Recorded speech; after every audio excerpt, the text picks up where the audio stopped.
तुझे सलाम, बरेली तुझे सलाम। मिंबर नूर पे तशरीफ फरमा।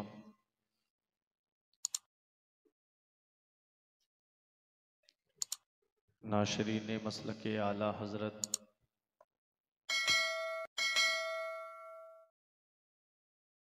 वारिसाने उलूम नबविया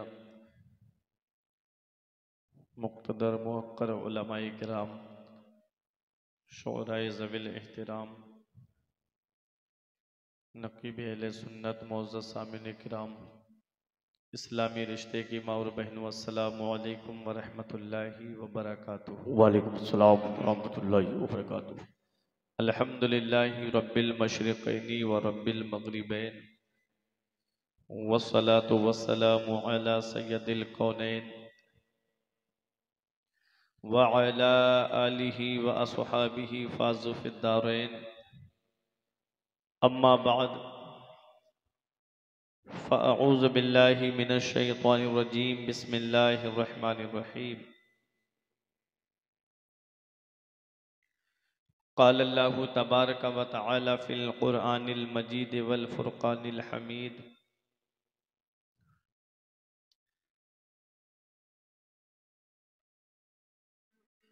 व बिल वालिदैनि इहसाना। सुभान अल्लाह। व क़ाल अल्लाहु तबारक व तआला फ़ी मक़ामिन आख़र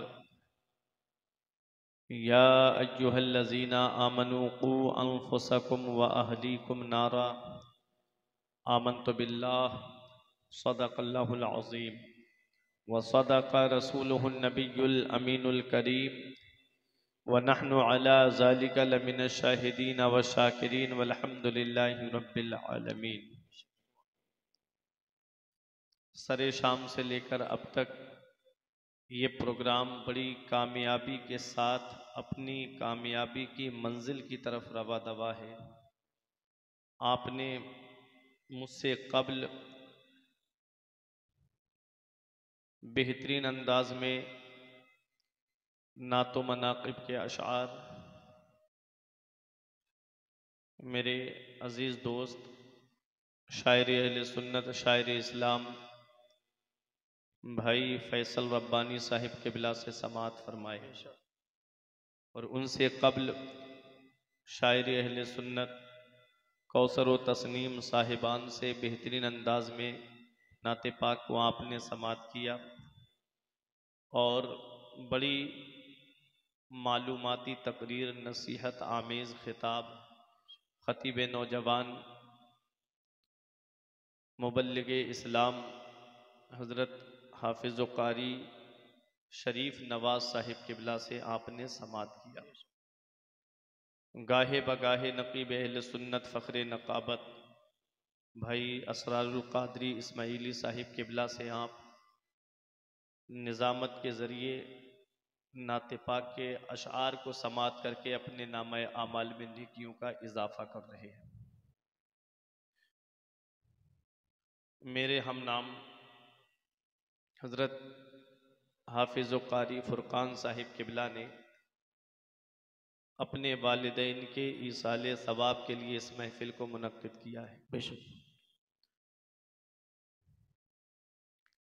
होना भी चाहिए। अपनी औलाद को इस हाल में छोड़ करके जाओ, पता नहीं मरने के बाद औलाद ईसाले सवाब कराएगी भी या नहीं कराएगी।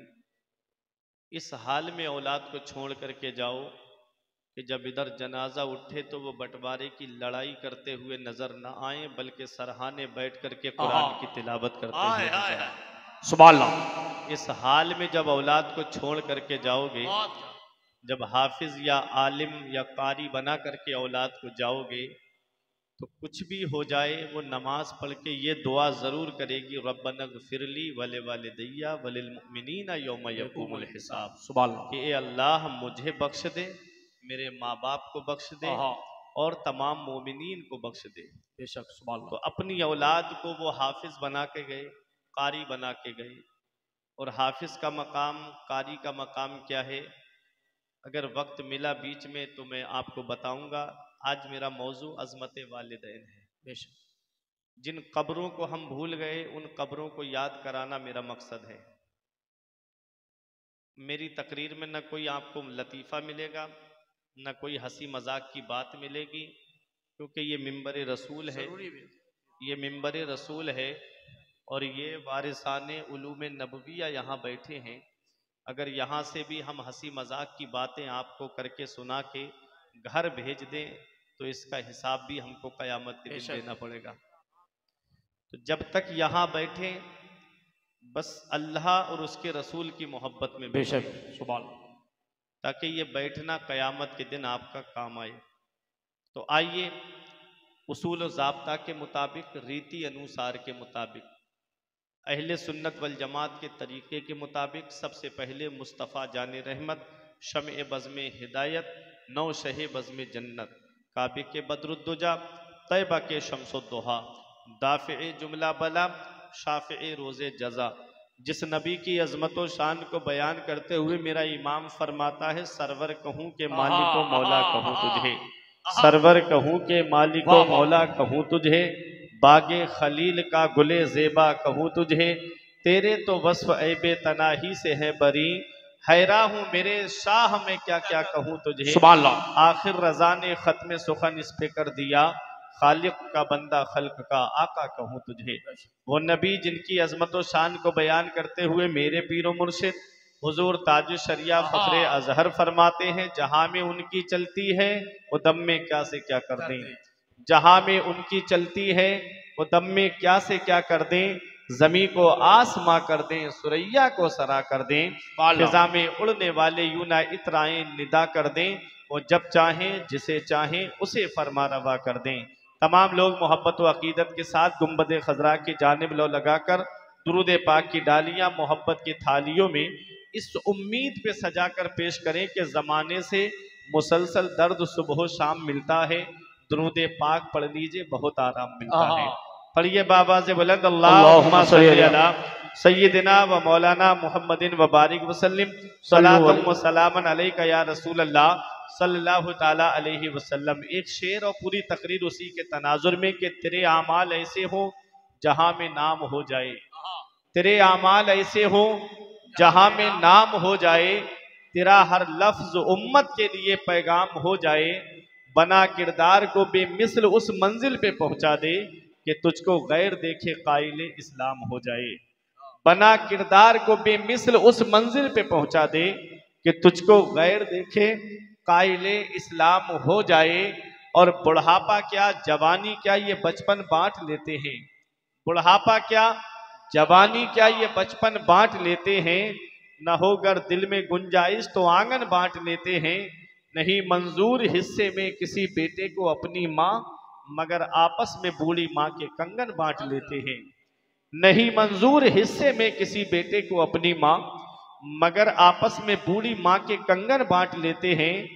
वक्त ठुकरा देगा एक दिन मेरी सारी ये कुर्बानियां, दामने उम्मीद में फकत नाकामियां रह जाएंगी, शादियों के बाद बेटे तो अलग हो जाएंगे, बाप के हाथों में फकत बैसाखियां रह जाएंगी, शादियों के बाद बेटे तो अलग हो जाएंगे, बाप के हाथों में फकत बैसाखियां रह जाएंगी। और धूप कैसी भी हो साया नहीं खोने देता, राह कैसी भी हो बेबस नहीं होने देता, और बेच के अपना लहू चाहे वो रोटी लाए, बाप औलाद को भूखा नहीं सोने देता, बेच के अपना लहू चाहे वो रोटी लाए, बाप औलाद को भूखा नहीं सोने देता। मोहब्बत से दुरूद पाक पढ़े, अल्लाहुम्मा सल्ली अला सय्यिदिना व मौलाना मुहम्मदिन व बारिक वसल्लिम सलातुम व सलामन अलैका या रसूल अल्लाह सल्लल्लाहु ताला अलैहि वसल्लम। मैंने 28वें पारे की एक आयत करीमा तिलावत करने का शरफ हासिल किया। मेरा रब कुरान में इरशाद फरमाता है, या अय्युहल्लज़ीना आमनू कू अनफुसकुम, ऐ ईमान वालों अपने आप को बचाओ, व अहलीकुम और अपने घर वालों को बचाओ, नारा जहन्नम की आग से। कुरान में रब फरमाता है, ऐ ईमान वालों अपने आप को भी जहन्नम की आग से बचाओ और अपने घर वालों को भी जहन्नम की आग से बचाओ। आज अगर सही माना में देखा जाए तो ना हम अपने आप को जहन्नम की आग से बचा पा रहे हैं और ना अपने घर वालों को जहन्नम की आग से बचा पा रहे हैं। आज हमारे घरों का माहौल इस्लामी माहौल नहीं रहा, आज हमारे घरों का कल्चर इस्लामी कल्चर नहीं रहा, आज अगर हम सही माना में अपने आप को जहन्नम की आग से बचाते तो आज हमारी मस्जिदें सूनी नहीं होती। और रमज़ान शरीफ में जो मेहमान आए थे, अब वो मेहमान चले गए, बस रोज़ाना के जो नमाजी थे बस वही मस्जिद में नज़र आ रहे हैं। ऐ मेरे प्यारे मुसलमानों, ये मस्जिद के दरो दीवार आज भी पुकार के कह रहे हैं, ऐ रमज़ान शरीफ के महीने में मुझे आबाद करने वालों, रमज़ान शरीफ के बाद भी मुझको आबाद रखना। आज मस्जिद के दरो दीवार पुकार रहे हैं। छोटे छोटे बच्चे कह रहे हैं कि जो हमको आगे वाली सबसे धकेल के पीछे कर दिया करते थे, अब वो लोग कहाँ चले गए, अब कोई जो है उनको धकेलने वाला नहीं है।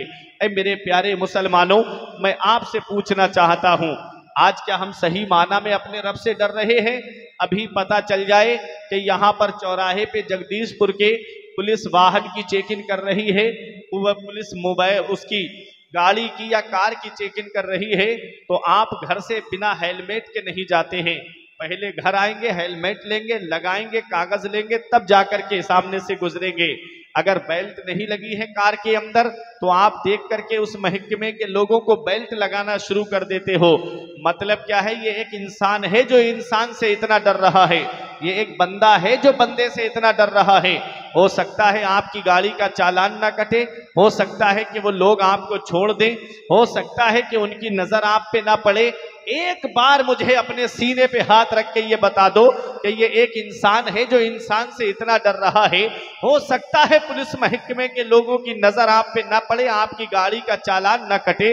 कोई एक जगह मुझे ऐसी बता दो जहां तुम्हारा परवरदिगार तुमको नहीं देख रहा है, जहां तुमको तुम्हारा रब नहीं देख रहा है, जहां तुमको तुम्हारा मौला नहीं देख रहा है, जहां तुमको पैदा करने वाला अल्लाह तुमको नहीं देख रहा है। अगर अल्लाह तबारक व तआला का खौफ दिल के अंदर होता तो आज मोबाइल की स्क्रीन से गुनाह ना किए जाते।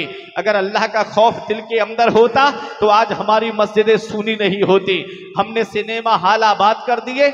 आज मेरी नई जनरेशन, मेरे नौजवानों को देखो, ईद की नमाज अदा करने के बाद में इतनी जल्दी ईद की नमाज पढ़ता है और उसके बाद सोचता है कितनी जल्दी हो जाकर के मैं फर्स्ट शो देख करके आऊं, मैं जाकर के फिल्म देख करके आऊं। 3-3 हजार के टिकट खरीद करके ये कौम देखने के लिए गई। जब तुम्हारी तबीयत खराब होती है तो कोई तुम्हें फोन करके नहीं पूछता मुंबई का एक्टर के तेरी तबीयत कैसी है। तुम जिस आईपीएल में अपना वक्त बर्बाद कर रहे हो, कोई आईपीएल का क्रिकेटर तुमको जो है फोन करके ये नहीं पूछता कि बताओ आज तुम्हारा हाल क्या है। ऐ मेरे प्यारे मुसलमानों, अगर तुम्हारा हाल कोई पूछता है तो तुम्हारे माँ बाप तुम्हारा हाल पूछते हैं, तुम्हारे भाई तुम्हारा हाल पूछते हैं, तुम्हारी बहनें तुम्हारा हाल पूछती हैं, तुम्हारे घर वाले तुम्हारा हाल पूछते हैं। आज उन्हीं घर वालों के लिए तुम्हारे पास वक्त नहीं, आज माँ बाप के पास बैठने के लिए तुम्हारे पास टाइम नहीं। इतना याद रखना, ये सारी बातें याद आएंगी। ये इसका पता तब चलता है जब ये साए हमारे सर से उड़ जाते हैं। माँ बाप कितनी बड़ी अल्लाह की नेमत, इसका पता तब चलता है जब ये साया हमारे सर से उड़ जाता है। फिर चिराग लेके भी ढूंढोगे तो माँ बाप जैसा प्यार करने वाली शख्सियतें तुम्हें नहीं मिलेगी, माँ बाप जैसी मोहब्बत करने वाली शख्सियतें तुम्हें नहीं मिलेगी। इसलिए ऐ मेरे प्यारे मुसलमानों, घर के अंदर आओ तो मोबाइल एक तरफ रख दो। हर चीज तुम्हें गूगल पे नहीं मिलेगी, हर चीज तुमको यूट्यूब पे नहीं मिलेगी, हर चीज तुमको इंटरनेट पे नहीं मिलेगी। जिंदगी जीने के सलीके बुजुर्गों से मिलते हैं, जिंदगी कैसे जी जाती है ये तरीका माँ बाप से मिलता है, जिंदगी के तौर तरीके कैसे जिए जाते हैं ये सलीका तुम्हारे घर में बैठे हुए बूढ़े बाप के पास बैठने से मिलेगा, बुजुर्गों के पास बैठने से मिलेगा। इसलिए ऐ मेरे प्यारे मुसलमानों, ये एक पैगाम देकर के आज मैं अजमत वालिदैन कॉन्फ्रेंस से जा रहा हूं। मेरा रब कुरान में फरमाता है, अपने आप को भी जहन्नम की आग से बचाओ और अपने घर वालों को भी जहन्नम की आग से बचाओ। मेरे आका इरशाद फरमाते हैं, कुल्लुकुम राइन व कुल्लुकुम मसऊलुन अन रइयतिही। तुम में का हर शख्स जिम्मेदार है और हर शख्स से उसकी जिम्मेदारी के बारे में पूछा जाएगा। बाप औलाद का जिम्मेदार है, बड़ा भाई छोटे भाई बहनों का जिम्मेदार है, शौहर बीबी का जिम्मेदार है, और पैगाम इस्लाम पहुंचाने के लिए, शरीयत के मसाइल पहुंचाने के लिए मस्जिद का इमाम मुक्तदियों का जिम्मेदार है। हजरात गिरामी, अल्लाह तबारक व तआला फरमाता है, अपने आप को भी जहन्नम की आग से बचाओ और अपने घर वालों को भी जहन्नम की आग से बचाओ। आज सही माना में ना हम अपने आप को जहन्नम की आग से बचा पा रहे हैं, ना अपने घर वालों को जहन्नम की आग से बचा पा रहे हैं। आज हमारी मुस्लिम बेटियां कितनी हैं जो इर्तिदाद की तरफ चली गईं। रोजाना खबरें आ रही है कि आज फला बेटी ने इस्लाम धर्म छोड़ दिया, आज फला जगह इस्लाम का धर्म फला बेटी ने छोड़ दिया। ये खबरें देख देख करके आंखों से आंसू निकलते हैं। आज काश हमने अपनी बेटियों के हाथ में ये मोबाइल ना दिया होता, काश हमने अपनी बेटियों को टीवी की स्क्रीन के सामने ना बिठाया होता, बल्कि उनके हाथ में सीरत फातिमा ज़हरा की किताब दी होती। काश हमने उनके हाथ में सीरत ज़ैनब की किताब दी होती तो वह बेटी को बताया होता कि बेटी सबसे बड़ी दौलत ईमान की दौलत है, सबसे बड़ा सरमाया ईमान का सरमाया है, तो वो अपनी जान तो दे देती मगर मजहब इस्लाम को नहीं छोड़ती। नारे तकबीर, नारे रिसालत, हज़रत अल्लामा मुफ्ती फुरकान साहब किबला, नारे तकबीर, नारे रिसालत। लेकिन अफसोस होता है हमने बचपन से उनको लव स्टोरी वाली फिल्में दिखाई, हमने बचपन से उनको अफेयर वाली फिल्में दिखाई। यही वजह है कि वो बच्चियां आज हमारे हाथ से निकलती हुई चली गईं। मदीने वाले मुस्तफ़ा इरशाद फरमाते हैं, अद्दिबू औलादकुम अला सलासे खिसाल, तुम अपनी औलाद को 3 बातें सिखाओ। जैसे माँ बाप के हक औलाद के ऊपर हैं, वैसे ही औलाद के हक भी माँ बाप के ऊपर हैं। औलाद का हक क्या है? मेरे आका फरमाते तुम अपनी औलाद को 3 बातें सिखाओ।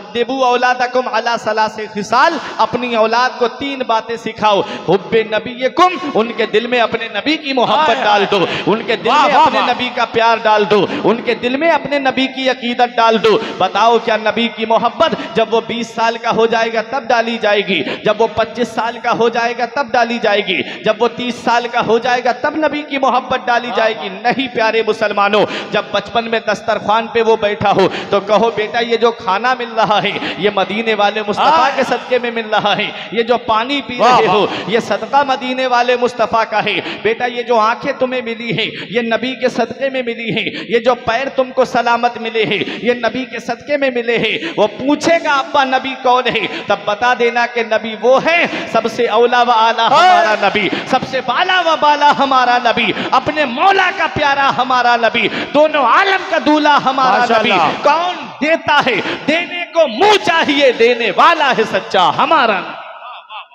जिंदाबाद। अपनी औलाद के दिल में नबी की मोहब्बत डाल दो, बचपन ही से नबी की मोहब्बत उनके दिल में डाल दो, और बचपन ही से जब उनके दिल में नबी की मोहब्बत पड़ी हुई होगी तो उनके ईमान को कोई लूट नहीं सकता।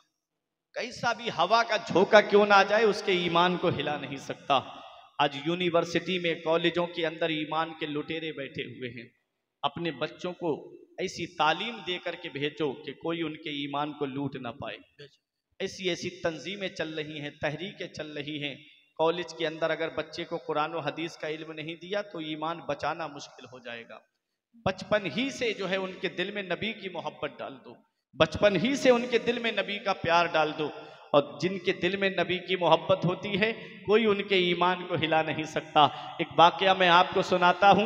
मेरे आका के प्यारे सहाबी हैं जिनका नाम हज़रत अम्मार इब्ने यासिर है।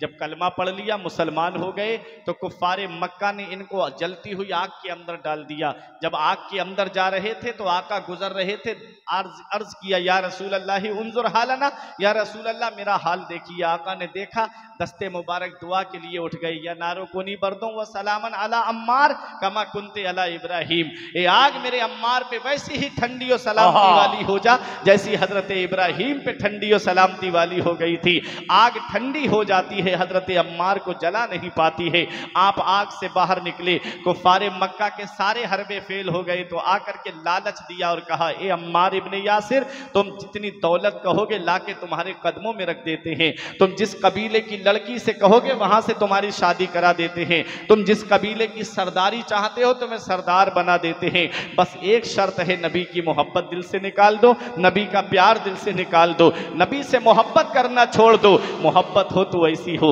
इश्क हो तो ऐसा हो, प्यार हो तो ऐसा हो, नबी से सच्ची अकीदत हो तो ऐसी हो। हजरत अम्मार इब्ने यासिर कहते हैं, ए मक्के के काफिरों सुनो, अगर सारी दुनिया की दौलत लाकर तुम मेरे कदमों में रख दो तब भी मैं अपने नबी से मोहब्बत करना नहीं छोड़ सकता, मैं अपने नबी से प्यार करना नहीं छोड़ सकता। बरेली के इमाम की नजर पड़ी तो बरेली से पुकार के कहते हैं, उनका मंगता पांव से ठुकरा दे वो दुनिया का ताज, उनका मंगता पांव से ठुकरा दे वो दुनिया का ताज, जिसकी खातिर मर गए मुनइम रगड़ कर एड़ियां, और तेरे कदमों में जो है गैर का मुंह क्या देखे, कौन नजरों में जचे देख के तलवाते। वाह वाह, नारे तकबीर, नारे रिसालत, अज़मते वालिदैन कॉन्फ्रेंस, अज़मते मुस्तफा, नारे तकबीर, नारे रिसालत। आका ने फरमाया हुब्बे नबी कुम, अपने नबी की मोहब्बत औलाद के दिल में डाल। एक बात, दूसरी बात, आका फरमाते वह हुब्बे अहले बैती, और मेरे अहले बैत की मोहब्बत उनके दिल में डाल, मेरे अहले बैत का प्यार उनके दिल में डाल दो। बताओ अपने घर की बेटियों को जाकर के कि सबसे बड़ी दौलत ईमान की दौलत है। बताओ हजरत फातिमा तो ज़हरा की सीरत को उनके सामने पेश करो, हजरत ज़ैनब का किरदार उनके सामने, अम्मी खदीजतुल कुबरा की सीरत उनके सामने पेश करो। बताओ हजरत आयशा सिद्दीक़ा रज़ी अल्लाह ताला अन्हा ने अपनी ज़िंदगी के शब रोज़ कैसे गुजारे हैं। जब ये सीरत की किताबें हमारी बेटी पढ़ी हुई होगी, कोई उसके ईमान को लूट नहीं सकता, बेशक कोई उसके कदम को हिला नहीं सकता।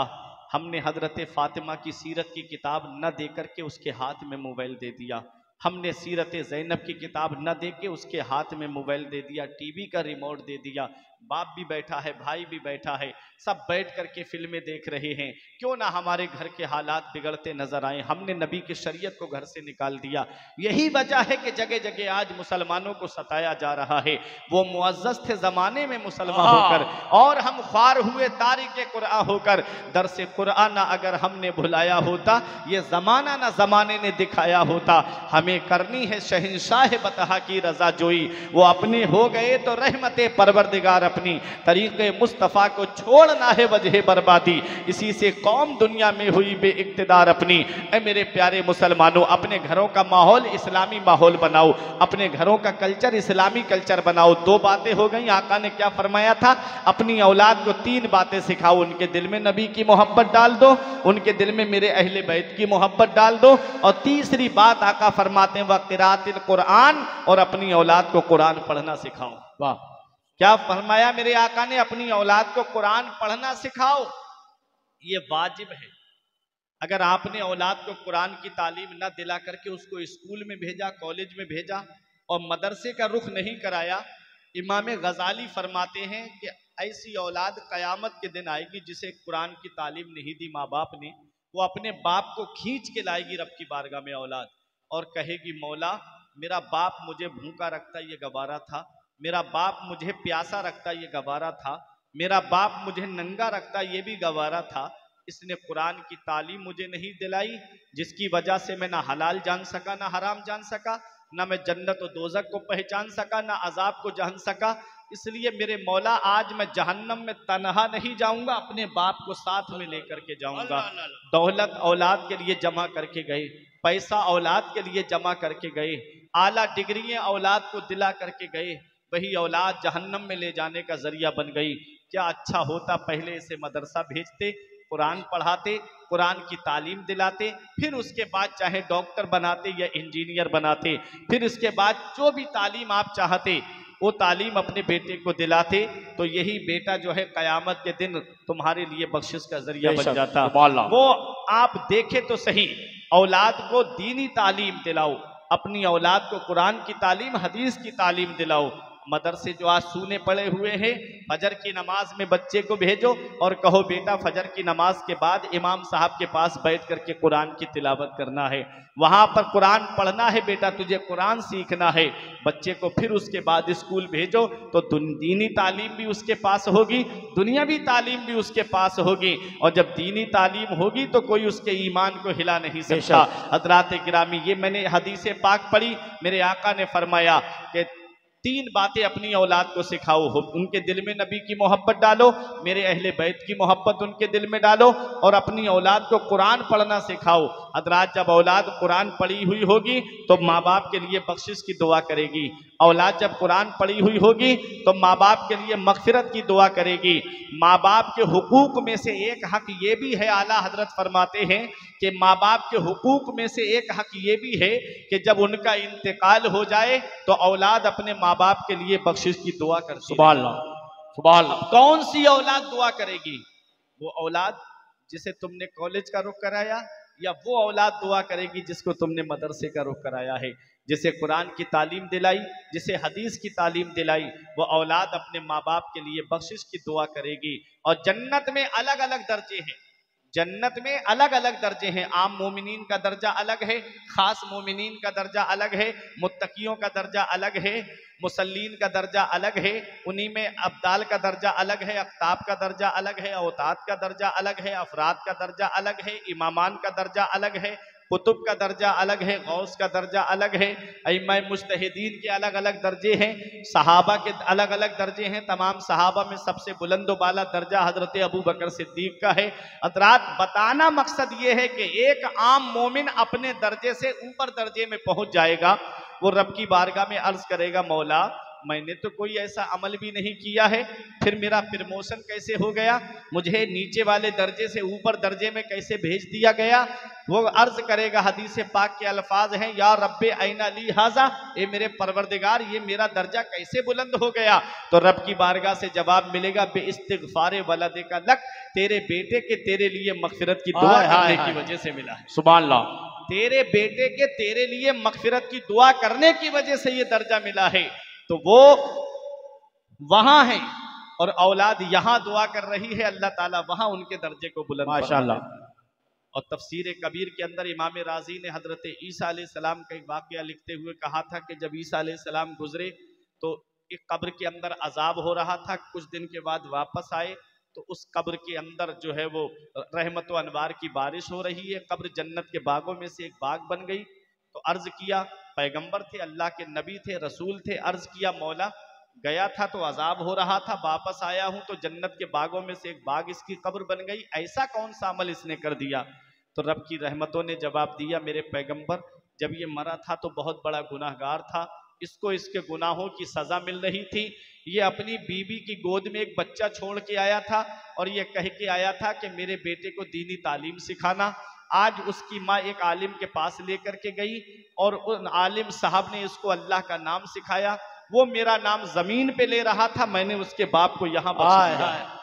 वाह वाह। तो ऐसी औलाद, ऐसी तालीम अपनी औलाद को दे के जाओ कि वो औलाद जो है वो मरने के बाद मगफिरत की दुआ करती रहे, औलाद मरने के बाद अपने माँ बाप के लिए बख्शिश की दुआ करती रहे। हजरात, मैंने आयत पढ़ी थी, वबिल वालिदैन एहसाना, माँ बाप के साथ हुस्न सलूक करो, माँ बाप के साथ भलाई से पेश आओ, माँ बाप के साथ मोहब्बत से पेश आओ। आप कुरान करीम को उठा करके देखें, पूरे कुरान में जहां जहां अल्लाह ने अपने हुकूक बयान फरमाए हैं, ठीक उसके बाद में अल्लाह ने माँ बाप के हक बयान फरमाए।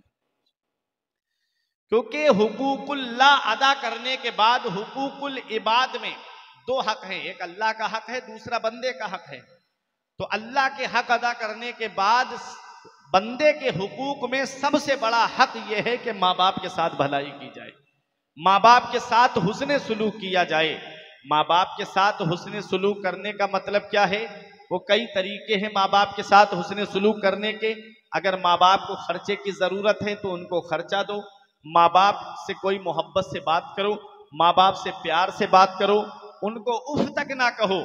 15वां पारा आप खोल के देखें, बनी इसराइल, सूरह बनी इसराइल में रब फरमाता है, व क़ज़ा रब्बुका अल्ला ताबुदू इल्ला इय्याहु व बिल वालिदैन एहसाना इम्मा यबलुगन्ना इंदकल किबरा अहदुहुमा औ किलाहुमा फला तकुल लहुमा उफ़्फ़िन वला तनहरहुमा व कुल लहुमा क़ौलन करीमा। परवरदिगार कुरान में इरशाद फरमाता है कि हुक्म दिया तेरे रब ने कि अपने रब के सिवा किसी की बंदगी ना करो और अपने माँ बाप के साथ हुस्न सलूक करो, माँ बाप के साथ मोहब्बत से पेश आओ। कब? इम्मा यबलुगन्ना इंदकल किबरा, जब वो दोनों बुढ़ापे को पहुंच जाएं या उनमें का कोई एक बुढ़ापे को पहुंच जाए, फला तकुल लहुमा उफ, तो उन्हें उफ तक मत कहना। जब भी बोलना वकुल लहुमा कौलन करीमा, जब भी बोलना तो मोहब्बत के साथ बोलना, जब भी बोलना तो प्यार के साथ बोलना। हजरात, माँ बाप अल्लाह की कितनी बड़ी नेमत है, इसका पता हमें तब चलता है जब ये साए हमारे सर से उड़ जाते हैं। जब तक माँ बाप हयात रहते हैं हम उनकी कदर नहीं जानते, जब तक माँ बाप जिंदा होते हैं हम उनका मर्तबा नहीं पहचान पाते। जब माँ बाप का इंतकाल हो जाता है, मैं ईसाले सवाब का मुनकिर नहीं हूँ, मैं खुद भी ईसाले सवाब करता हूँ, लेकिन मैं सोच में इसलिए पड़ गया कि जब माँ बाप का इंतकाल हो जाता है तो तीजे की या बरसी की या 40वें की जब फातहा होती है तो उसमें हर किस्म के फल रखे हुए होते हैं। आप देखो, जब तक माँ बाप हयात होते हैं तो एक केला ला करके अपने माँ बाप को नहीं खिलाती है औलाद, इल्ला माशाअल्लाह जो फर्मा बरदार बेटे हैं वो ला करके खिलाते हैं। और जब उन्हीं का इंतकाल हो जाए तो किस्म किस्म के फल रखे हुए होते हैं। क्या अच्छा होता कि जब माँ बाप हयात थे तो ये फल ला करके उनको दे दिए जाते। क्या अच्छा होता कि जब माँ बाप जिंदा थे तो अपने हाथ से सेब का एक कतरा काट करके वालिद के मुंह में रख देता, माँ बाप हाथ उठा के दुआ कर देते, अल्लाह तेरी किस्मत को संवार देता, अल्लाह तेरी तकदीर को बदल देता। लेकिन हुआ क्या, हमने माँ बाप के मर्तबे को नहीं पहचाना, हमने माँ बाप की अजमत को नहीं पहचाना। आज की नई नस्ल कहती है माँ बाप ने हमारे लिए किया क्या है, मेरे बाप ने मेरे लिए किया क्या है। अरे ये इतना बड़ा जो मकान बना के दिया है ये तेरे बाप की मेहनतों का नतीजा है। आज आप देखते हो इतनी बड़ी प्रॉपर्टी जमा जमाया कारोबार औलाद को मिल जाता है, ये बाप की मेहनतों का नतीजा है। कभी तुमको ये महसूस होने लगे कि बाप ने मेरे लिए किया क्या है, तो आप जगदीशपुर के चौराहे पे चले जाओ, बस स्टैंड पे चले जाओ, या अमेठी के बस स्टैंड पे चले जाओ, आप वहां पर देखना फलों का ठेला लगा के पूरे दिन शिद्दत की गर्मी में खड़ा होने वाला ये एक बाप ही तो है जो सोचता है कि मेरी औलाद के लिए पैसे जमा हो जाएंगे, मुझे उसकी कॉलेज की फीस भरनी है, मुझे उसके स्कूल की फीस भरनी है, मुझे उसके मदरसे की फीस भरनी है। ये एक बाप ही तो है जो पानी की बोतल खरीद के नहीं पीता है, बल्कि मस्जिद में जाकर के पानी की टंकी से पानी पी करके आता है। कोई पूछने वाला ये पूछ ले, ठेला छोड़ के कहाँ चले जाते हो पानी पीने, बराबर में दुकान है, एक बोतल लेके खरीद के पानी क्यों नहीं पी लेते। कहता है 20 रुपए बच जाएंगे, मेरी औलाद के खर्चे में काम आएंगे, मेरे बेटे की खर्चे में तालीम में काम आएंगे। अल्लाह अकबर, ये कुर्बानियां आज हमने अपने बाप की भुला दी, ये एहसान हमने अपने बाप के भुला दिए। कभी कभी वालिद के हाथों की लकीरें देख लिया करो। मैंने पूछा अब्बा आपके हाथों की लकीरें कहाँ चली गई, मेरे हाथ की लकीरें तो नजर आ रही है। तो एक जवाब यही दिया था, बेटा तुम्हारी तकदीर बनाते बनाते हमारे हाथ की लकीरें मिट गई। खेतों में काम करने वाला एक बाप ही तो है, फलों का ठेला लगाने वाला एक बाप ही तो है। तुम तो घर में बैठ के आराम से मोबाइल चला रहे हो, वो 2-2 मंजिल पे सर पे ईंटें लेकर के चढ़ रहा है, सर पे अपने सीमेंट लेकर के चल रहा है।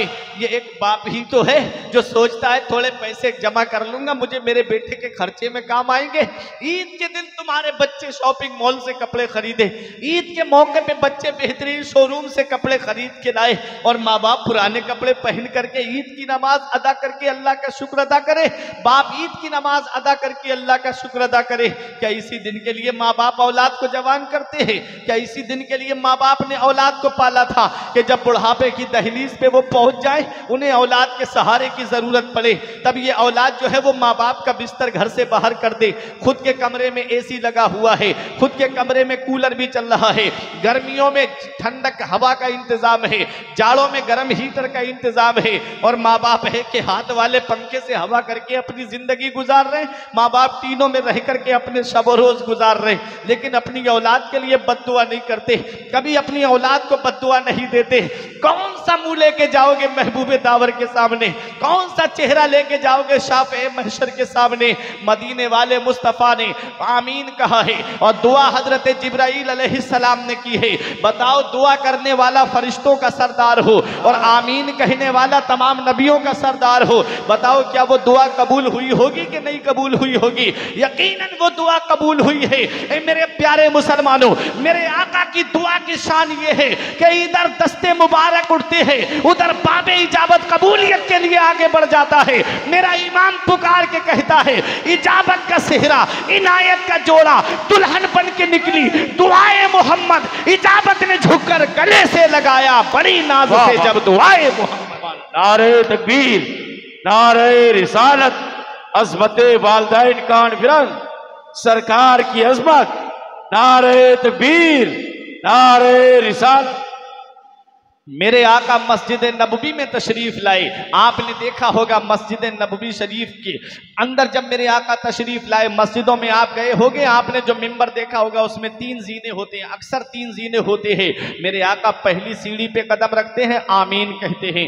दूसरी सीढ़ी पे कदम रखते हैं, आमीन कहते हैं। तीसरी सीढ़ी पे कदम रखते हैं, आमीन कहते हैं। सहाबा अर्ज करते हैं, या रसूल अल्लाह, कोई दुआ करने वाला तो नजर नहीं आ रहा है, आप आमीन कह रहे हो। तो मेरे आका इरशाद फरमाते, मेरे सहाबा, जो मेरी आंखें देख रही हैं वो तुम्हारी आंखें नहीं देख रही हैं। ए मेरे सहाबा, मेरे पास जिब्राईल अलैहिस्सलाम आए और आकर के उन्होंने दुआ की कि वो शख्स जलीलो ख्वार हो जाए, वो शख्स रुसवा हो जाए कि जो रमजान शरीफ का महीना पाए और अपनी बख्शिश ना कराए। मैंने आमीन कहा। मेरे आका फरमाते, जिब्राईल अलैहिस्सलाम ने कहा कि वो शख्स जलीलो ख्वार हो जाए जिसके सामने आपका नाम लिया जाए और वो आपके ऊपर दुरूद ना पड़े।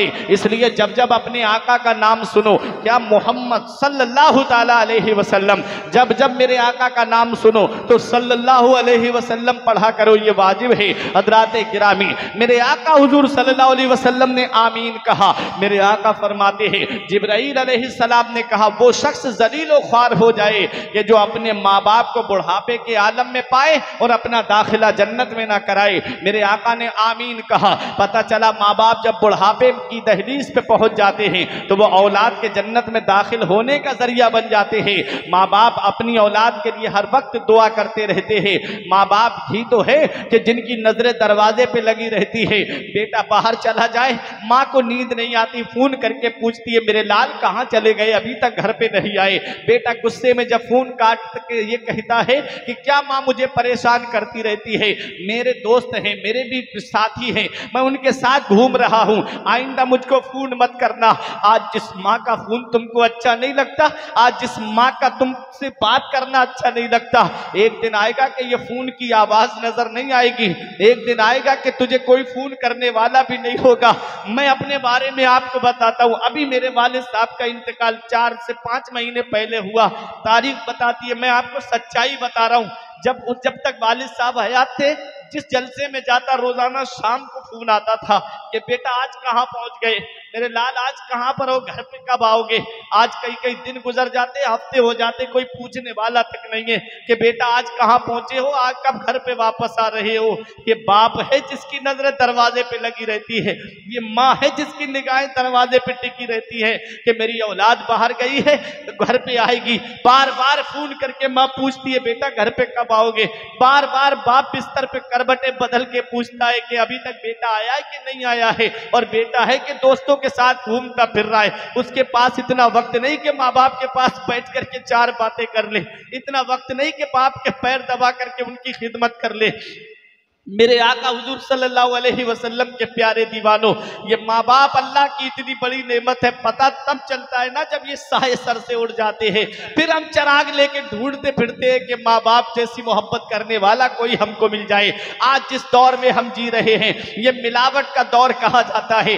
जिस दौर में आज हम सांसें ले रहे हैं, आज आपको अक्सर चीजों में मिलावट मिल जाएगी। दूध में आपको मिलावट मिलेगी, घी में आपको मिलावट मिल जाएगी, चावलों में आपको मिलावट मिलेगी, आटे में आपको मिलावट मिलेगी, दालों में आपको मिलावट मिल जाएगी। इस मिलावटी दौर में अगर कोई बगैर मिलावट की कोई चीज है तो वो माँ बाप की मोहब्बत है, जिसमें कोई मिलावट नहीं होती है। क्योंकि माँ बाप अपनी औलाद से सच्चे दिल से मोहब्बत करते हैं, सच्चे दिल से प्यार करते हैं। इसलिए अपने माँ बाप की इन मोहब्बतों को कबूल कर लो। जिस दिन ये साए सर से उठ गए, उस दिन कोई दुआ देने वाला तक नहीं मिलता है।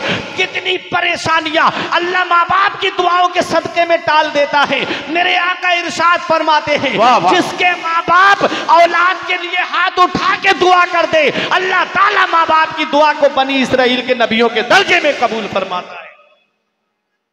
अल्लाह जवाब दे भाई, जवाब दे।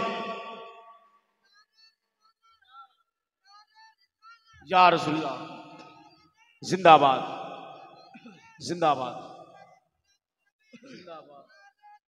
अल्लाह यार, माँ बाप क्या है? ये एक बाप है, ये एक माँ है जो 9 महीने अपने बेटे का बोझ उठा करके अपने शबो रोज गुजारती है। 3 एहसान माँ के ऐसे हैं कि औलाद पूरी जिंदगी माँ की खिदमत करे तब भी उन एहसानों का बदला नहीं चुका सकती। सबसे पहला एहसान कि वो 9 महीने अपने शिकम में रखती है औलाद को। उमर फारूक आजम के पास में एक बुढ़िया ने आके शिकायत की, हुजूर मेरा बेटा मुझे बहुत सताता है। उमर फारूक आजम ने उसके बेटे को बुलाया और बुलाने के बाद 2-3 किलो के करीब वजनी पत्थर उसके पेट पे बांध दिया और कहा कि अगर ये पत्थर हट गया तेरे पेट से तो तुझे सख्त सजा दूंगा। घर पे गया, खाना खाने बैठा तो खाना ना खाया जाए, शाम को लेटे तो वजन की वजह से सांस दबने लगे।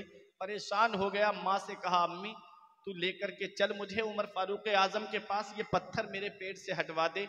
माँ गई तो कहा कि हुजूर ये पत्थर हटा दीजिए, मुझसे मेरे बेटे की परेशानी देखी नहीं जा रही है। तो उमर फारूक आजम ने उसे अपने पास में बुलाया और बुलाने के बाद फरमाया तू 2-3 किलो का वजन लेके एक रात काटना तुझे दुश्वार हो गया? अपनी माँ की उस कुर्बानी को भूल गया कि 9 महीने तेरी माँ ने तेरा बोझ कैसे उठाया होगा, कैसे अपने शब रोज गुजारे होंगे, कैसे घर का काम काज किया होगा। औलाद का बोझ उठाती है माँ। कभी सोचा है आपने इस कुर्बानी को आज औलाद ने फरामोश कर दिया। माँ का ये एहसान इतना बड़ा है कि औलाद पूरी जिंदगी माँ की खिदमत करे तब भी इस एहसान का बदला नहीं चुका सकती है औलाद। एक सहाबी ने अपनी माँ को अपनी पुश्त पर या कांधे पर बिठा करके इस काबे का तवाफ कराया, हज कराया और आका की बारगाह में आके अर्ज किया, या रसूल अल्लाह मैंने अपनी माँ को हज कराया है, मेरी माँ माजूर थी, मैंने अपनी पीठ पे सवार करके या कांधे पे बिठा करके मैंने हज कराया है, क्या मैंने अपनी माँ के एहसानों का बदला चुका दिया?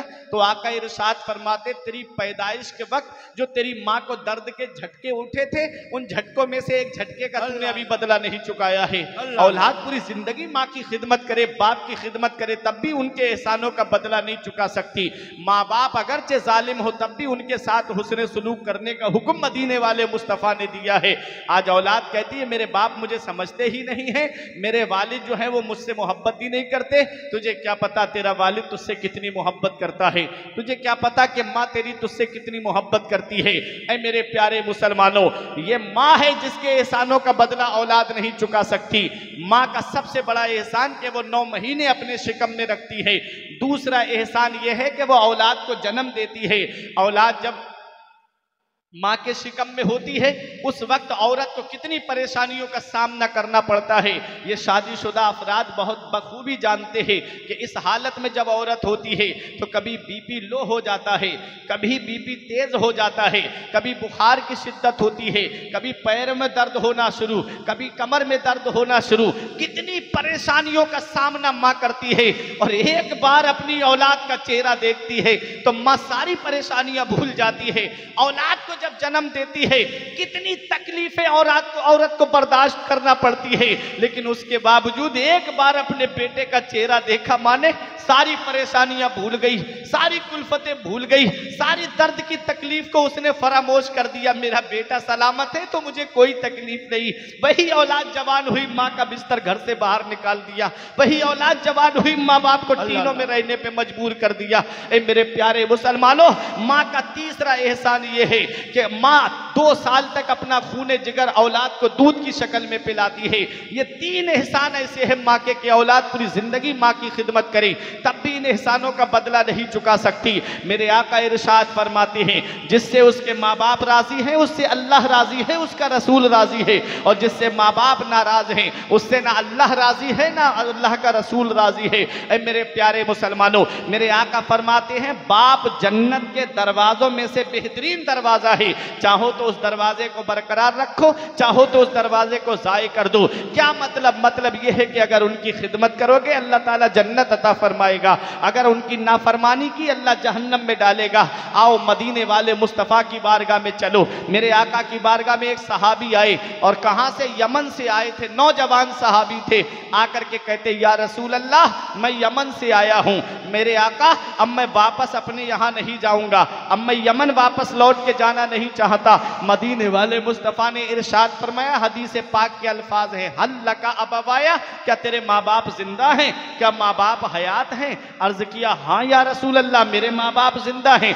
इरशाद फरमाया, क्या इजाजत लेके आए हो, क्या पूछ करके आए हो? अर्ज करते हाँ या रसूल अल्लाह, मैं पूछ करके आया हूँ। मेरे आका ने इरशाद फरमाया, क्या तुमने ये उनसे कहा था कि उनका बेटा नबी की बारगाह में जा रहा है, अब वापस नहीं आएगा? यहाँ सोचने की बात यह है कि सहाबी कहाँ आए हैं? मदीने शरीफ में आए हैं, नबी के शहर में आए हैं। और मदीने की शान ये है, मेरे आका इरशाद फरमाते हैं, जिससे हो सके कि वो मदीने में मरे तो वो मदीने ही में मरे, क्योंकि जो मदीने में मरेगा मैं उसकी शफाअत करूंगा। आला हजरत फरमाते, तैबा में मर के ठंडे चले जाओ आंखें बंद, सीधी सड़क ये शहरे शफाअत नगर की है। मेरे आका के मदीने में आए हैं, जिसके बारे में अल्लामा हसन कहते हैं, न हो आराम जिस बीमार को सारे जमाने से, उठा ले जाए थोड़ी खाक उनके आस्ताने से। उस नबी के शहर में आए हैं जिसके बारे में ताज शरिया फरमाते हैं, मदीना ऐसा गुलशन है जो हर गुलशन की जीनत है, बहारे बागे जन्नत भी मदीना की बदौलत है। मदीना छोड़कर जन्नत में कोई जा नहीं सकता, मदीने से मोहब्बत है तो जन्नत की जमानत है। उस मदीने में सहाबी रसूल आए हैं, तजल्लियों की अजब है फिजा मदीने में, निगाहे शौक की है इंतहा मदीने में, गमे हयात न खौफे कजा मदीने में, बराहे रास्त है राहे खुदा मदीने में। मदीने शरीफ की सरजमीन पे सहाबी आए, अर्ज करते हैं आका वापस नहीं जाऊंगा। इरशाद फरमाते हैं, मेरे आका क्या माँ बाप जिंदा है? बोले हाँ जिंदा है। फरमाया क्या उनसे पूछ के आए हो? कहते हाँ आका मैं पूछ के आया हूँ। फरमाया क्या उनसे ये बता के आए हो कि अब उनका बेटा वापस नहीं आएगा? ऐ अब्दुल्ला बहरपुर के जिंदा दिल मुसलमानों, अपने दिल पे हाथ रख करके देखना, मेरे आका इरशाद फरमाते हैं, क्या ये बता के आए हो कि बेटा वापस नहीं आएगा? अर्ज किया हाँ या रसूल अल्लाह, मैंने ये भी उनको बताया है। आका इरशाद फरमाते हैं, तो उनकी हालत कैसी थी? वो हंस रहे थे कि रो रहे थे? सहाबी की आंखों में आंसू आ गए, रो के अर्ज करते या रसूल अल्लाह, जब मैंने ये कहा ना अपने वालिदैन से कि अब मैं वापस नहीं आऊंगा, जितनी जिंदगी बची है मदीने में गुजारूंगा, मेरे आका जब मैंने इतना कहा तो वो गले लग करके फूट फूट करके रो रहे थे, उनकी आंखों में आंसू थे। आका मैंने उनकी आंखों से आंसू टपकते हुए देखे। मदीने वाले मुस्तफ़ा को जलाल आ गया, हदीस पाक में है। आका इरशाद फरमाते, इरजी इलैहिमा फअदहिकहुमा कमा अबकैतहुमा, ए मेरे सहाबी वापस चले जाओ, जहां से आए हो वहीं लौट के चले जाओ, और जैसे माँ बाप को रुला के आए हो वैसे उनको हंसा दो, वो यमन में खुश हो जाएंगे, तेरा नबी तुझसे मदीने में राजी हो जाएगा। जिंदाबाद। और माँ बाप को छोड़ करके अपनी जिंदगी अलग बसाने वालों, माँ बाप एक एक पैसे के लिए परेशान है, माँ बाप दवाई के लिए एक एक पैसे के लिए परेशान है, बेटा होटलों में बेटरों को टिप दे करके आ रहा है, इधर माँ बाप एक एक पैसे के लिए तरस रहे हैं, और बेटा दोस्तों के साथ पार्टियां करता हुआ नजर आ रहा है। इतना याद रखना, जिससे माँ बाप राजी है उससे अल्लाह राजी है, उसका रसूल राजी है, और जिससे माँ बाप नाराज है उससे ना अल्लाह राजी है ना उसका रसूल राजी है। अरे माँ बाप को सता करके उम्रे के टूरों पे टूर करने वालों, बगदाद के चक्करों पे चक्कर लगाने वालों, अगर घर में माँ बाप नाराज बैठे हैं तो अजमेर में गरीब नवाज की देग में जाकर के लाखों रुपये डाल के चले आओ, अजमेर वाला तुमसे राजी नहीं होगा। माँ बाप को घर में राजी कर लो, तुझे अजमेर जाने की जरूरत नहीं पड़ेगी, अजमेर वाला खुद तेरे घर पे चल के आ जाएगा। जिससे माँ बाप राजी है उससे अल्लाह राजी है, उसका रसूल राजी है, और जिससे माँ बाप नाराज है उससे ना अल्लाह राजी है ना उसका रसूल राजी है। तो ये माँ बाप अल्लाह की बहुत बड़ी नेमत, माँ बाप अल्लाह की अजीम नेमत है। पता तब चलता है जब ये साए सर से उड़ जाता, फिर हम परेशान फिरते हैं कि काश हमारे बाप मुझसे बातें करके चले जाते। जब मौका था तो मोबाइल में वक्त गुजारा, जब उनके पास बैठ के कुछ जिंदगी के तौर तरीके सीखना थे तो इधर उधर दोस्तों के साथ पार्टियां करके वक्त गुजार दिया। अब रोते फिर रहे हैं, वक्त पे काफी है कतरा आबे खुश हंगाम का, जल गया जब खेत बरसा में हो तो किस काम का। जब वो हयात थे तब उनकी खिदमत करते, तब उनसे जिंदगी के तरीके सीखते। हजरत अबू इसहाक का मैंने वाकया पढ़ा, एक तालिब इल्म ने आकर के कहा, हुजूर मैंने रात ख्वाब में देखा कि आपकी दाढ़ी जो है हीरे जवाहिरात से जड़ी हुई है, तो आप मुस्कुराए। आपने फरमाया तूने सच्चा ख्वाब देखा है? और तो तालिब इल्म ने पूछा हुजूर इसकी ताबीर तो बता दीजिए क्या है? आपने फरमाया कि रात मेरी माँ सो रही थी तो मैंने अपनी माँ के, जब मैं पैर दबा रहा था तो मेरी दाढ़ी बार बार माँ के पैरों से टच हो रही थी। जो दाढ़ी माँ के पैरों से टच हो जाए वो इस लायक है कि उसमें हीरे और जवाहिरात जड़ दिए जाए। ये माँ की खिदमत है, ये माँ की खिदमत है। वक्त ठुकरा देगा एक दिन मेरी सारी ये कुर्बानियां, दामने उम्मीद में फकत नाकामियां रह जाएंगी। शादियों के बाद बेटे तो अलग हो जाएंगे, बाप के हाथों में फकत बैसाखियां रह जाएंगी। औलाद शादी के बाद अलग अलग हो जाती है। कभी ये नहीं सोचा हमने, जब औलाद बचपन में होती है तो वालिद अपने हर बेटे को अलग अलग रूम बना के देता है, और अगर जिसका नहीं बना होता है तो फिक्रमंद रहता है कि अभी बेटे की शादी तब करूंगा, पहले उसको मकान बना के दूंगा। आप ये हमारे हालात हैं, ये दिन हम आंखों देखी बातें आपको बता रहे हैं। कभी हमने ये सोचा, बाप अपने लिए एक रूम भी नहीं बनाता। कभी मैंने ये सुना ही नहीं अब तक कि वालिद ने ये कहा हो कि इसमें 3 कमरे हैं और 3 ही बेटे हैं, लेकिन मैं एक को नहीं दूंगा, एक रूम मुझे चाहिए। नहीं, अपने तीनों बेटों को अलग अलग घर बना के दिया, अलग अलग रूम बना के दिए। अपने लिए क्यों नहीं बनाया? इसलिए कि उसको सहारा होता है कि मेरी औलाद बुढ़ापे में मेरे काम आएगी। वही औलाद जब माँ बाप बुढ़ापे में पहुंचे तो माँ बाप ने बिस्तर, माँ बाप का बिस्तर औलाद ने घर से बाहर कर दिया। ओल्ड होम खुल गए, बूढ़े माँ बाप को ले जा करके वहाँ अनाथ आश्रम में ले जा करके दाखिल कर दिया जाता है। एक नौजवान ने अपनी माँ को भेज दिया बीबी के कहने पे, और ये कह के आया कि जब इसके इंतकाल का वक्त करीब हो तो मुझे बुला लेना, मैं माँ से मिलना चाहता हूँ आखिरी वक्त में। इंतकाल का वक्त करीब आया तो उसने फ़ोन कर दिया इंतज़ामिया ने कि आ जाओ, तुम्हारी माँ का आखिरी वक्त है। वो आया, अपनी माँ के पास बैठा, बोला अम्मी तुझे कुछ चाहिए? अगर तुझे कुछ चाहिए तो बता, मैं तुझे दे दूंगा। तो माँ ने कहा बेटा इस रूम के जो पंखे हैं ना ये पुराने हो गए, इन पंखों को बदलवा दे। उसने कहा माँ अब तो तू दुनिया से जा रही है, अब इसकी हवा का तुझे क्या फ़ायदा मिलेगा? उसने कहा बेटा मैं अपने लिए नहीं कह रही, ये तेरे लिए कह रही हूँ कि आज जब मैं बूढ़ी हो गई तो तूने मुझे ला करके यहाँ पर भर्ती करा दिया। कहीं ऐसा ना हो कि बुढ़ापे को जब तू पहुँचे और जब तेरी औलाद ला के तुझे यहीं पर छोड़े तो बेटा इन पंखों से जब हवा नहीं होगी तो तेरी माँ को कब्र में भी आराम नहीं मिलेगा। ये माँ होती है। और मौलाना रूम फरमाते हैं पहली मोहब्बत माँ बाप की है जो दुनिया में बदला मांगती है। और मेरे आका इरशाद फरमाते हैं कि बहुत से गुनाह ऐसे हैं जिनकी सजा अल्लाह ताला कयामत तक मुअख्खर फरमा देता है, लेकिन एक गुनाह ऐसा है जिसकी सजा अल्लाह ताला उसको दुनिया ही में दे देता है, और वो सजा है माँ बाप को सताने वाली। जो माँ बाप को सताता है उसको अल्लाह दुनिया ही में सजा दे देता है। आखिरत में तो उसको सजा मिलेगी ही, लेकिन अल्लाह उसको दुनिया में भी सजा दे देता है। और जो माँ बाप को सताता है अल्लाह उसकी ना नमाजें कबूल करता है, ना उसके रोज़े कबूल करता है, ना उसके सदक़ात व खैरात को कबूल फरमाता है। आप कहोगे आपने वाक़या सुना होगा मोहम्मद इब्ने हारून का। हजरत मालिक इब्ने दीनार जब हज करने के लिए गए तो हाजियों का ठाटे मारता हुआ मजमा देखा तो काबे के साए में खड़े होकर दुआ की, मौला इन लोगों में मुझे वो लोग दिखा दे, 2 लोग ऐसे दिखा दे जिसका हज तूने कबूल कर लिया, और एक वो दिखा दे जिसका हज तूने कबूल नहीं किया।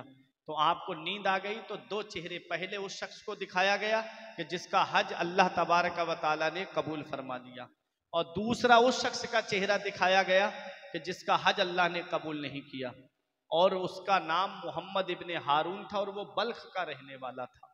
वो दोनों लोग आए हुए थे हज करने के लिए। आपने सोचा यहाँ बल्खियों के खेमे लगे हुए हैं, आप गए वहां पर, पूछा मोहम्मद इब्ने हारून किसका नाम है, तो लोग हैरत से पूछने लगे उसके बारे में तुम क्या जानते हो, कैसे उसको पहचानते हो? कहा बताओ वो मिलेगा कहाँ? कहा वो तो रहता ही नहीं है यहाँ, कहीं जंगल में पहाड़ियों में अल्लाह की इबादत कर रहा होगा। आप ढूंढते ढूंढते गए तो एक पहाड़ी के साए में पहुंचे, वहां पर देखा मुसल्ला बिछा के एक शख्स नमाज पढ़ रहा है, रो रो के दुआ कर रहा है, हाथ कटा हुआ है, रो रो के दुआ कर रहा है। जैसे ही हजरत मालिक इब्ने दीनार पहुंचे, उसने आपने जब सलाम किया तो उसने नाम लेके जवाब दिया, वालेकुम अस्सलाम या मालिक इब्ने दीनार। तो आप हैरत में पड़ गए कि ये इतना पहुंचा हुआ है कि मेरा नाम भी जानता है, अभी तक मेरी मुलाकात इससे नहीं हुई और ये मेरा नाम पहचानता है, मुझे जानता भी है। आप उसके करीब आए, और आकर के उससे पूछा जरा ये तो बता, तो उसने कहा तुम मत बताओ, मैं खुद बताता हूँ, मेरा हज अल्लाह ने कबूल नहीं किया ना, ये बताने के लिए आए हो। अब और हैरत की इंतहा ना रही कि इसको ये भी पता है कि इसका हज अल्लाह ने कबूल नहीं किया। तो कहा कि हाँ मैं यही बताने के लिए आया। कहा ये आज की बात नहीं है, मैं 25 साल से आ रहा हूँ हज करने के लिए, पैदल आता हूँ बल्ख से चल करके, और अल्लाह तबारक व तआला हर साल अपने किसी महबूब बंदे को मेरे पास भेज के कह देता है कि उससे कह देना कि मैंने उसका हज कबूल नहीं किया। अल्लाह अकबर। फिर हजरत मालिक इब्ने दीनार ने पूछ लिया जरा ये तो बता गुनाह कौन सा ऐसा तूने किया है, ऐसी कौन सी तूने गलती की है कि तेरा हज अल्लाह ने कबूल नहीं किया। उसने कहा बैठो मैं बताता हूँ। उसने कहा कि ए मालिक इब्ने दीनार में बहुत नेक था, परहेजगार था। आज मैं अपने उन नौजवानों को भी पैगाम दूंगा कि जो कहते हैं भाई हम तो नमाज पढ़ते हैं, हम तो अच्छे काम करते हैं, और दोस्ती उनके बदअकीदों के साथ में है, दोस्ती उनकी ऐसे लोगों के साथ में है जो इस्लाम के दुश्मन हैं, जो शरीयत के दुश्मन हैं, जो तुम्हारे मजहब के दुश्मन हैं। कहते हैं हम तो नेक हैं, हमको क्या मतलब, उनकी दोस्ती से हम पे कुछ फर्क नहीं पड़ेगा। इतना याद रखना, सोहबत स्वालिहा तुरा स्वाले कुनद, सोहबत तालिहा तुरा ताले कुनद। नेकों की सोहबत में बैठोगे तो नेक बन जाओगे, बुरों की सोहबत में बैठोगे तो बुरे बन जाओगे। आला हजरत फरमाते हैं रंग बेचने वाले के पास ना बैठो, अगरचे तुम रंग नहीं बेचते, रंग उड़ के जब कपड़ों पे लगेगा तो लोग कहेंगे कि ये भी रंग बेचता है। मतलब क्या है, ये एक मिसाल है। बुरों के पास मत बैठो, अगरचे तुम बुरे नहीं हो, नेक हो, परहेजगार हो, लेकिन जब उनके पास बैठोगे, मसलन जुआरियों के पास बैठोगे, शराबियों के पास बैठोगे, जानियों के पास बैठोगे, तो एक वक्त ऐसा आएगा कि लोग चौराहे पे खड़े होकर कह देंगे ये उनके पास बैठता है, ये उन्हीं में से है। इसलिए बुरों के पास ना बैठो, नेकों के पास बैठो। नेकों की सोहबत में रहने का फायदा क्या होता है?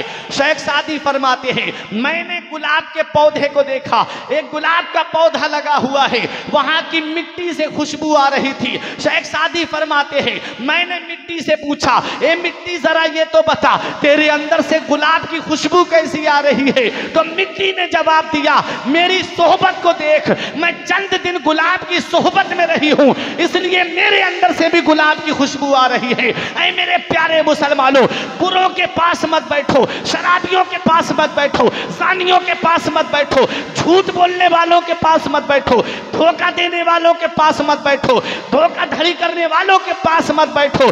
बैठना है तो परहेजगारों के पास में बैठो, बैठना है तो नेकोकारों के पास में बैठो, अरे बैठना है तो अपनी मस्जिद के इमाम के पास में बैठो, बैठना है तो मदरसे के मुदर्रिस के पास में बैठो, बैठना है तो आलिम दीन के पास में बैठो। अल मरउ मआ मन अहब्बा, आदमी कयामत में उसी के साथ में होगा जिससे वो दुनिया में मोहब्बत करता था। अगर आलिम से मोहब्बत करोगे तो कयामत में आलिम के साथ में होगे, और अगर शराबी से मोहब्बत करोगे तो कयामत में शराबी के साथ।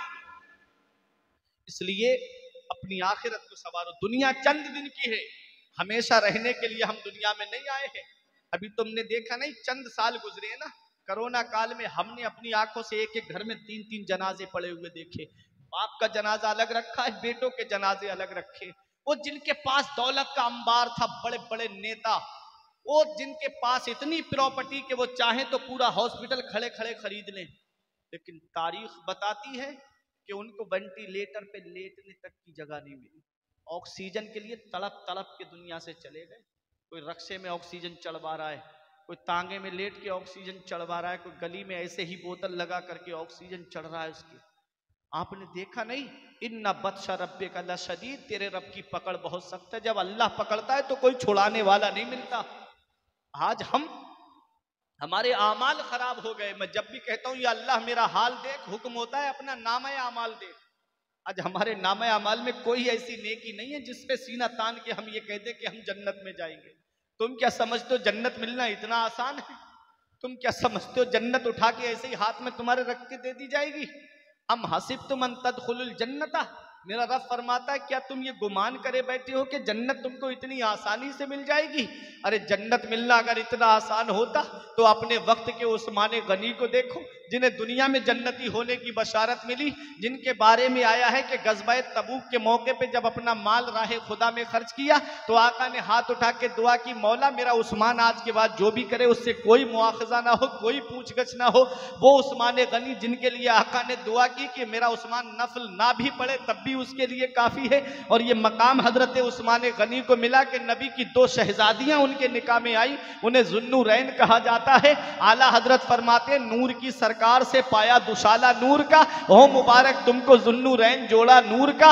अल्लाह अकबर। वो उस्मान गनी को देखो जब जब कब्रिस्तान के करीब से गुजरते तो इतना रोते कि आंसुओं से दाढ़ी भीग जाती, आंसू जमीन पे गिरने लगते। आज हमारे आंखों से आंसू अजाब कब्र का जिक्र सुने नहीं निकलते, कुरान की तिलावत सुने कभी आंखों से आंसू नहीं निकलते, इमाम साहब जुमे में जहन्नम के अजाब के बारे में बताएं कभी हमारी आंखों से आंसू नहीं निकलते। ए मेरे प्यारे मुसलमानों, वजह क्या है? वजह यह दिल सिया हो चुके हैं। और दिल सिया होने की वजह क्या है? मेरे आका इरशाद फरमाते हैं, आका फरमाते हैं कि गाना दिल के अंदर ऐसे निफाक उगाता है जैसे पानी घास को उगा देता है। ये गाने सुन सुन करके दिल मुर्दा हो गए, ये फिल्में देख करके दिल मुर्दा हो गए। मेरे आका से किसी ने पूछा, आका फिर ये दिलों को जिंदा करने का तरीका क्या है? आका इरशाद फरमाते हैं, कुरान की तिलावत दिलों के अंदर ऐसे ईमान पैदा कर देती है जैसे पानी घास को पैदा करता है। तो कुरान की तिलावत करो, फजर पढ़ो कुरान की तिलावत करो, जोहर की नमाज पढ़ो कुरान की तिलावत करो। ऐ मेरे प्यारे मुसलमानों, आज दिल सिया होते चले गए, इसलिए हम अजाब का जिक्र सुनते आंखों से आंसू नहीं निकलते, जहन्नम का नाम सुनते आंखों से आंसू नहीं निकलते। हजरत उस उमर फारूक आजम की शान देखो, गली से गुजर के जा रहे थे, एक आयत अजाब की आपने सुन ली थी, कानों में आवाज आई, कई दिन तक घसी तारी रही, हाय उस दिन मेरा क्या होगा। हजरत उमर बिन अब्दुल अजीज को देखो, आप एक दिन कुरान की आयत तिलावत कर रहे थे, ईशा की नमाज पढ़ रहे थे, आपने जैसे ही यौमा यकूनुन नासु कल फराशिल मबसूस आयत करीमा को पढ़ा, ऐसे गिरे गश खा के कह रहे थे, हाय उस दिन मेरा क्या होगा जिस दिन लोग उभरे हुए पतिंगों की तरह फिर रहे होंगे, बिखरे हुए पतिंगों की तरह फिर रहे होंगे।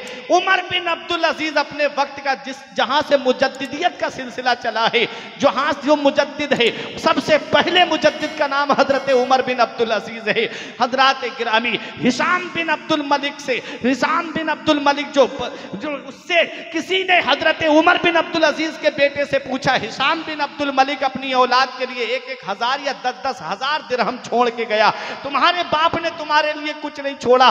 तब हजरत उमर बिन अब्दुल अजीज के बेटे ने कहा, हम जिस गली से गुजरते हैं लोग हमको सलाम करते हैं और कहते हैं ये उमर बिन अब्दुल अजीज के शहजादे आ रहे हैं, मेरे वालिद मेरे लिए इज्जत छोड़ करके गए हैं, मेरे वालिद मेरे लिए नेक नाम छोड़ करके गए हैं। वो हजरत उमर बिन अब्दुल अजीज है जो आयत अजाब को पढ़ लें तो आपके ऊपर गशी तारी हो जाए। आज हम अजाब की आयतें सुनते कभी आंखों से आंसू नहीं निकलते, जहन्नम का जिक्र सुनते कभी आंखों से आंसू नहीं निकलते। वजह क्या है कि दिल सिया हो चुके हैं, वजह क्या है गुनाह करते करते दिल काले हो चुके हैं। ऐ मेरे प्यारे मुसलमानों, उमर फारूक आजम ने एक गुलाम इसलिए अपने पास रखा था कि रोजाना वो सुबह को ये कहता था, उमर एक दिन मरना है, उमर एक दिन मरना है, सिर्फ इतनी बात बताने के लिए उसको तनख्वाह देते थे। एक दिन आए और आकर के गुलाम से कहा, अब मेरे पास मत आना। उसने कहा, हुजूर कौन सी गलती हो गई, क्या ड्यूटी को मैंने निभाया नहीं, फिर मुझे नौकरी से क्यों हटा रहे हो। तब उमर फारूक आजम ने दाढ़ी की तरफ इशारा करके कहा, ये जो सफेद बाल देख रहा है ना मेरी दाढ़ी में, अब ये मुझे बताने के लिए काफी है कि उमर एक दिन तुझे मरना है। इधर बाल सर के बाल सफेद पड़ गए, कभी हमारे दिलों से आंखों से आंसू नहीं निकले, इधर दाढ़ी के बाल सफेद पड़ गए, कभी हमारी आंखों से आंसू नहीं निकले। क्या जवानी लौट करके आएगी, क्या ताकत लौट करके आएगी। लैत शाब्बा यहूदो कहते कहते दुनिया से चले जाओगे, काश के जवानी लौट आती है। कर जवानी में इबादत काहिली अच्छी नहीं, जब बुढ़ापा आ गया कुछ बात बन पड़ती रही।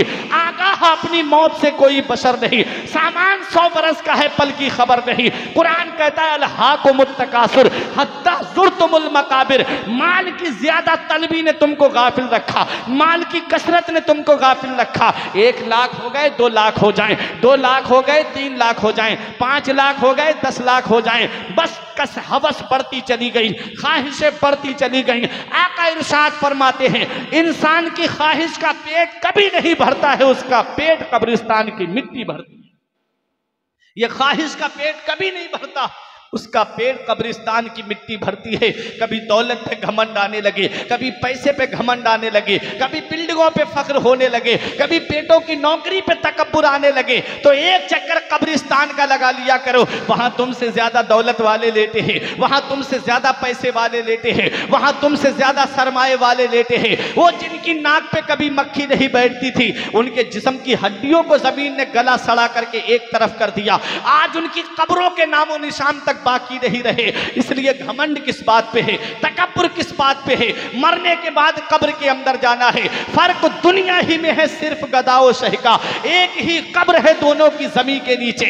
दुनिया ही में आप फर्क कर सकते हो, ये अमीर है ये गरीब है। किसी अमीर की कब्र सोने की नहीं बनाई जाती है। इसलिए ऐ मेरे प्यारे मुसलमानों, उस कब्र की काली कोठरी को याद कर लो, जिसको याद करके उस्मान गनी रो रहे हैं, जिसको याद करके उमर फारूक आजम रो रहे हैं, जिसको याद करके हजरत मौला अली रो रहे हैं। हजरत उस्मान गनी से किसी ने पूछा, आप बख्शे बख्शाए हो, आप अशराए मुबशरा में से हो, आपको दुनिया में जन्नती होने की बशारत मिली, आप इतना क्यों रोते हो? तो उस्मान गनी कहते हैं, ये कब्र दुनिया की मंजिलों में सबसे आखिरी मंजिल है और आखिरत की मंजिलों में सबसे पहली मंजिल है। अगर कब्र के सवालों के जवाब में पास हो गया तो आगे उसके लिए आसानियां हैं, और अगर कब्र के सवालों के जवाब में फंस गया तो आगे बड़ी मुश्किलों का सामना है। आला हजरत बरेली से पुकार के कहते हैं, उनको रहम आए तो आए वरना वो कड़ी मार है क्या होना है। छुप के लोगों से किए जिसके गुनाह, वो खबरदार है क्या होना है। कल तो दीदार का दिन है और यहाँ आंख बेकार है क्या होना है। हाय बिगड़ी तो कहाँ आकर नाओ, अंधार है क्या होना है। अंधेरा घर, अकेली जान, दम घुटता दिल उगता, खुदा को याद कर प्यारे, वो साथ आने वाली है। उतरते चांद ढलती चांदनी, जो हो सके कर ले, अंधेरा पाक आता है ये 2 दिन की उजाली। कभी कब्र को याद कर लिया करो, जहां बाप बेटे को दफन करके चला आता है, जहां बेटा बाप को दफन करके चला आता है, जहां भाई भाई को दफन करके चला आता है, जहां रिश्तेदार रिश्तेदार को दफन करके चलाता है, वहां कौन है जो हमारे काम आएगा, वहां कौन है जो हमारी मदद करेगा। अपने चेहरों को सुन्नत रसूल से सजा लो, अपना लिबास इस्लामी लिबास बना लो। कहीं ऐसा ना हो कि कब्र में बिना सुन्नत रसूल के चले गए और आका ने अपना चेहरा अनवर फेर लिया, तो कौन है फिर कब्र में जो हमारे काम आए। इसी को आला हजरत ने कहा था, उनको रहम आए तो आए वरना वो कड़ी मार है क्या होना है। छुप के लोगों से किए जिसके गुनाह, वो खबरदार है क्या होना है। आज लिहाफ के अंदर मुंह करके इधर उधर चैटिंग के जरिए गुनाह करने वालों, कहीं ऐसा ना हो यहाँ माँ बाप की नजर से छुप जाओगे, परवरदिगारे आलम की नजर रहमत से नहीं छुप सकते। इतना याद रखना, इन हाथों से अपने नबी से मुसाफहा करना है। अभी मेरे भाई हाफिज शरीफ नवाज साहब से आपने तकरीर में सुना था ना, इन्होंने जुए के ताल्लुक से और शराब के ताल्लुक से बताया था। इमाम गजाली फरमाते हैं कि जब जुआरी कयामत के दिन उठेगा तो उसके ये हाथ खिंजीर के खून में सने हुए होंगे, खिंजीर के खून में सने हुए होंगे। और जुआ क्या है? वो जुआ चाहे IPL में पैसे लगा के खेलो, चाहे ड्रीम 11 पे जुआ खेलो, चाहे जंगली रमी के नाम पे जुआ खेलो, चाहे जाकर के मैच में पैसे लगा करके जुआ खेलो, चाहे लूडो में पैसे लगा के जुआ खेलो, चाहे शतरंज में पैसे लगा के जुआ खेलो। इतना याद रखना प्यारे मुसलमानों, इन हाथों से अपने नबी से मुसाफहा करना है, मौला अली से मुसाफहा करना है, इमाम हुसैन से मुसाफहा करना है, गौसे आजम से मुसाफहा करना है, गरीब नवाज से मुसाफहा करना है, आला हजरत से मुसाफहा करना है, सैयद सालार मसूद गाजी से मुसाफहा करना है। वहाँ सबके सामने हमको पेश होना है। बताओ क्या हम इन हाथों से उनसे मुसाफहा कर पाएंगे जो खिंजीर के खून में सने हुए होंगे, जो निगाहें बद निगाही करके इधर उधर दूसरों की बहन बेटियों पे गलत नजरें डालने वाले, क्या ये नजरें अपने नबी से मिला पाएंगे कयामत के दिन? इसी को आला हजरत ने कहा था, कल तो दीदार का दिन है और यहाँ आंख बेकार है क्या होना है। हाय बिगड़ी तो कहाँ आकर नाओ, ऐन मझधार है क्या होना है। छुप के लोगों से किए जिसके गुनाह, वो खबरदार है क्या होना है। राह पुरखार है क्या होना है, पाँव अफगार है क्या होना है। ए मेरे प्यारे मुसलमानों, ये अजाब कब्र को हम याद करें कि कब्र के अंदर जाना है, सबको जाना है। आग मौत से किसको रुस्तगारी है? आज इनकी तो कल हमारी बारी है। आज जिनकी बरसी की फातिहा में हम यहाँ पर हैं, 1 साल पहले वो हमसे कलाम भी करते थे, बोलते भी थे। कहीं ऐसा ना हो कि ये जो शब बारात अभी गुजरी है इसमें हमारे कागज़ निकल गए हों, कहीं ऐसा ना हो कि हमारे भी कागज़ पूरे हो जाएं और हमें ये दुनिया छोड़ करके जाना पड़ जाए। गौसे आजम कहते हैं कि शब बारात में उसकी किस्मत का फैसला हो जाता है, इंसान को कितनी रोजी मिलेगी, कितने पैसे कमाएगा और उसकी जिंदगी कितनी है। गौसे आजम फरमाते हैं उधर उसकी जिंदगी खत्म होने वाली होती है और वो बिल्डिंगें बना रहा होता है, उधर उसकी जिंदगी खत्म होने वाली है और वो इधर उधर दुनिया में मस्त फिर रहा है। ऐ मेरे प्यारे मुसलमानों, ये दुनिया किसी के साथ नहीं रही, दुनिया के बनाने वाले अल्लाह से दिल लगाओ बस। शेख सादी फरमाते हैं जहां ए बिरादर नुमानत बकस, दिल अंदर जहां आफरी बंदोबस्त, मकुन तकिया बर मुल्क दुनिया पुष्ट के 20 यार कश तू परवरदो कुश्त, चू आहेंगे रफ्तन कुनत जाने पाक, चे बर तख्त मुर्दन चे बर रुए खाक। शेख सादी फरमाते हैं भाई ये दुनिया किसी के साथ नहीं रही, दुनिया के बनाने वाले अल्लाह से दिल लगा और बस। क्यों? क्योंकि दुनिया की मोहब्बत में है बदनामियां बहुत, अल्लाह की मोहब्बत में कोई बदनाम नहीं होता। मोहब्बत करनी है तो खुदा से करो फराज। ऐ मेरे प्यारे मुसलमानों, शेख सादी फरमाते हैं दुनिया की दौलत पे भरोसा मत कर, माल पे भरोसा मत कर।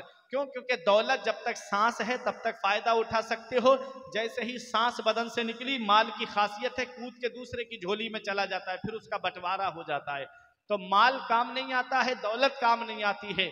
शेख सादी फरमाते दुनिया की दौलत पे भरोसा मत कर, माल पे भरोसा मत कर कि अल्लाह ने बहुत तेरे जैसों को पाला और मार डाला। कारून कितना बड़ा मालदार था, कारू हिलाक शुद्ध के चहल खाना गंजदाश्त, नौशेर वाना मुर्दवाना में नुकू गुजार। शेख सादी फरमाते कारून हिलाक हो गया जो 40 घर खजाना रखता था, नौशेरवा नहीं मरा और नेक नाम दुनिया में छोड़ के चला गया। बड़े बड़े दौलत वाले आए, अल्लाह ने उनका नामो निशान मिटा दिया।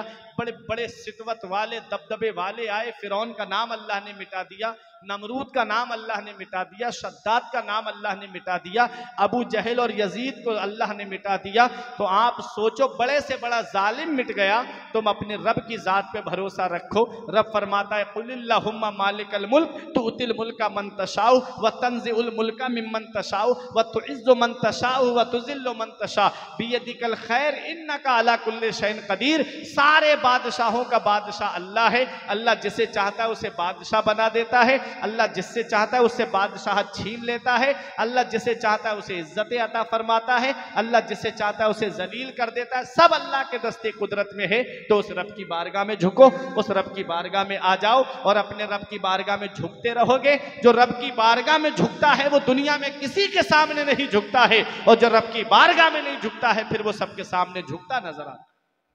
इसीलिए आज हम परेशान हैं कि हमने मस्जिदें वीरान कर दी, सिनेमा हाल आबाद कर दिए, हमारे मदरसे वीरान हो गए, हमने सिनेमा हाल आबाद कर दिए। अपनी मस्जिदों को आबाद करो और ये आपसी झगड़े ख़त्म करो, आपसी इख्तिलाफात ख़त्म करो। जो बिरादरी के नाम पे हम लड़े जा रहे हैं, जो ख़ानदान के नाम पे हमारे अंदर जो पार्टियां बंदियां हो गई, ये ख़त्म करो। दुनिया तुम्हें मिटाने के लिए तुली हुई है, गैर क्या कम थे तुमको आपस में लड़ाने के लिए जो तुम और लड़ने लगे आपस में मिलकर के। ए मेरे प्यारे मुसलमानों, हमारे फुरकान भाई ने अपने वालिदैन के ईसाले सवाब के लिए इस महफिल को सजाया। मैंने माँ बाप की अजमत के ताल्लुक से और कब्र के ताल्लुक से ये बयान किया। अब एक बात जो मेरी रह गई है वो भी बता दूं, 5 मिनट में तकरीर को ख़त्म कर दूं। आप सोचते हो कि माँ बाप दुनिया से चले गए तो औलाद का अब कोई काम नहीं रहा, ऐसा नहीं है।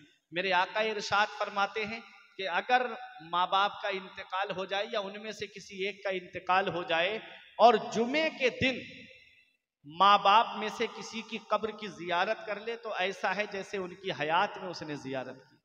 वाह वाह, ऐसा है जैसे उनकी हयात में यानी जिंदगी में उनकी जियारत की। मेरे आका इरशाद फरमाते हैं जब कब्रिस्तान जाए, देखो एक चीज याद रखो, पीर के दिन, जुमेरात के दिन बंदे के अमल रब की बारगाह में पेश होते, और जुमे के दिन उसके अमल उसके माँ बाप के सामने पेश होते हैं कब्र में। अगर अमल नेक करे हुए होती है औलाद तो माँ बाप कब्र में खुश होते हैं, और औलाद अगर बुरे काम किए हुए होती है जिसकी वजह से गुनाह होता है तो वो कब्र में परेशान होते हैं। कितनी कम नसीब है वो औलाद जो अपने माँ बाप को जिंदगी में तो सताती रही, मरने के बाद कब्र में भी उनको तकलीफ पहुंचा रही। अब तो अच्छे अमल कर लो, ये अचानक आने वाली मौतों से इबरत हासिल नहीं करते? पता नहीं कब मौत का फरिश्ता आ जाए और ये दुनिया छोड़ के जाना पड़ जाए। औलाद क्या करे अगर माँ बाप का इंतकाल हो जाए?